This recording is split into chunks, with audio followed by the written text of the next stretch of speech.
બનાસની દીકરીના મોઢે અપશબ્દ ન હોય, બનાસ ડેરીના કર્મચારીઓને નફ્ફટ કહેવાના ગિનીબેન ઠાકોરના નિવેદન મુદ્દે પલટવાર કર્યો છે ચેરમેન શંકર ચૌધરીએ।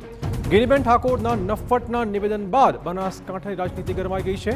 ત્યારે બનાસ ડેરીના ચેરમેન શંકર ચૌધરીએ નામ લીધા વગર ગિનીબેન ઠાકોર પર નિશાન તાક્યું હતું અને પશુપાલક બહેને તથા કર્મચારીઓને ગિનીબેન ઠાકોર વિરુદ્ધ મતદાન કરીને જવાબ આપવાની અપીલ કરી છે।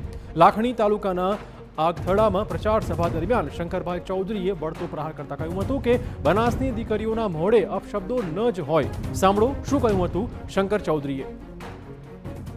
બનાસની માતાઓ બહેનો કે જેણે જે પુરુષાર્થ કર્યો છે એનું બહારના દેશો આવીને નોંધ લેવા આવે છે તો આપણે એના માટે સારા શબ્દો જો આપણે ન બોલી શકીએ તો કઈ વાંધો નહીં, પરંતુ એના માટે નફ્ફટને આવા શબ્દો બોલીને અપમાન કરવું મને લાગે છે કે રાજનેતાઓને શોભે નહીં।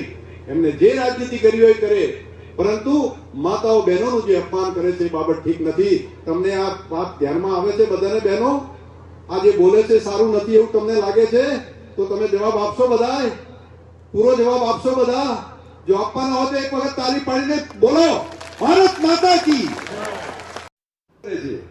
અને હવે સાંભળીએ કે થોડા દિવસ પહેલા ગિનીબેન ઠાકોરે બનાસ ડેરીના કર્મચારીઓને શું કહ્યું હતું અને શા માટે તેમના નિવેદન પર રાજનીતિમાં ગરમાવ્યો છે।